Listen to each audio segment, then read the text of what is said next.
Kuolewa na kuwa mke ni vitu viwili tofauti. Baadhi wanataka kuolewa lakini hawataki kuwa wake. Utafiti umefanywa kwamba wanawake wanapenda harusi kuliko ndoa. Sio mkataba, ni agano, na ni agano la milele.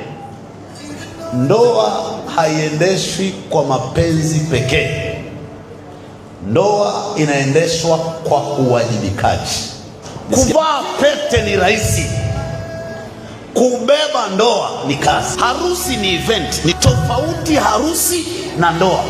Harusi ni tukio la siku moja, ndoa ni swala la maisha.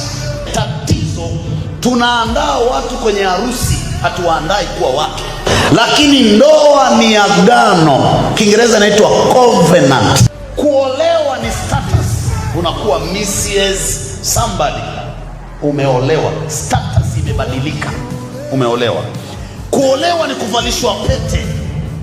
Kuolewa ni tukio la nje ambalo watu wanakucelebrate, wanakuangalia.